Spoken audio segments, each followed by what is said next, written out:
Selamat pagi anak-anak. Baik, sebelum kita memulai pelajaran kita pada hari ini, mari kita awali dengan doa. Salah satu memimpin kita dalam doa.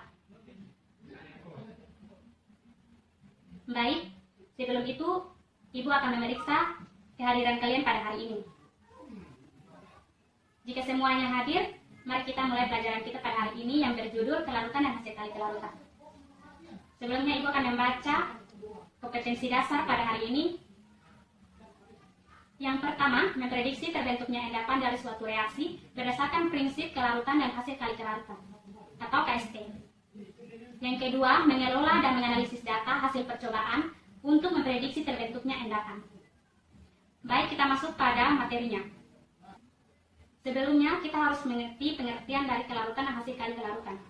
Kelarutan adalah ukuran kemampuan suatu zat untuk melarut dalam sejumlah pelarut tertentu pada zat lain pada suhu tekanan standar. Biasanya, kelarutan suatu zat atau senyawa dinyatakan dalam satuan gram per liter atau mol per liter. Kelarutan molar suatu zat adalah sejumlah mol dari zat tersebut yang dilarutkan dalam suatu liter per larut. Ketetapan kesetimbangan suatu larutan sering disebut dengan hasil kali kelarutan, yang dinyatakan dengan KST. Jadi hasil kali kelarutan menggambarkan terkaitan konsentrasi ion-ion pada keadaan tepat jenuh yang dipangkatkan dengan masing-masing koefisiennya. Ibu contohkan dengan garam, kelarutan garam. Di sini sudah disiapkan gelas aqua yang sudah diisi air. Berikutnya garam. Oke. Yang pertama, pada hari ini kita masukkan 1 sendok garam. Aduk hingga garamnya terlarut. Baik, di sini garam semuanya melarut. Tetapi kita tambahkan lagi 1 sendok garam. Dan kita aduk.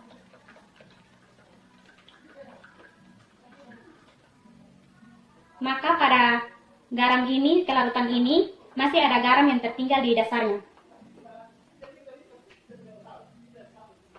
Baik, pada garam yang tertinggal di dasarnya ini yang disebut dengan tepat jenuh. Berikutnya kita tambahkan lagi 1 sendok garam, dan kita aduk.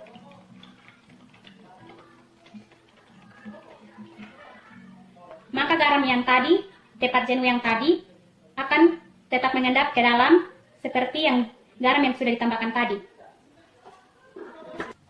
Dari contoh yang tadi yang telah dipraktekkan, maka yang dimaksud dengan KST itu berapa banyak hasil kali kelarutan yang dimasukkan ke dalam pelarut sehingga ada sedikit saja butiran yang mengendap atau tepat jenuh yang disebut dengan KST.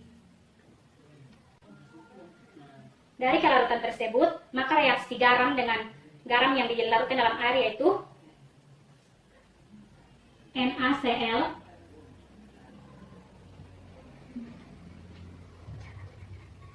garam dapur yaitu NaCl yang solid direaksikan maka menjadi Na+ dalam wujud aki dan Cl- dalam wujud aki. KSP-nya adalah konsentrasi Na+ dan konsentrasi Cl-. Setelah kita mengatur pengertian dari hasil kali kelarutan dan kelarutan tersebut, maka kita masuk dalam penentuan KSP suatu zat. Untuk mempermudah penentuan KSP suatu zat, maka dapat menggunakan langkah-langkah sebagai berikut. 1. Ionkan zat tersebut.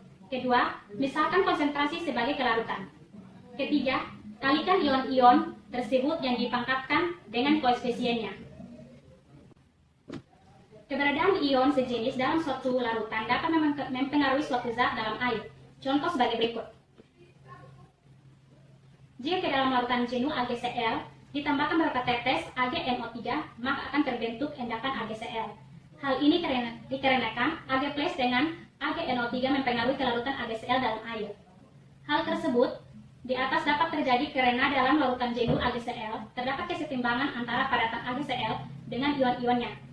Ketika dalam larutan tersebut ditambahkan NaCl dan AgNO3, maka ion Cl- dan NaCl dan ion Ag+ dari AgNO3 akan menggeser kesetimbangannya ke kiri.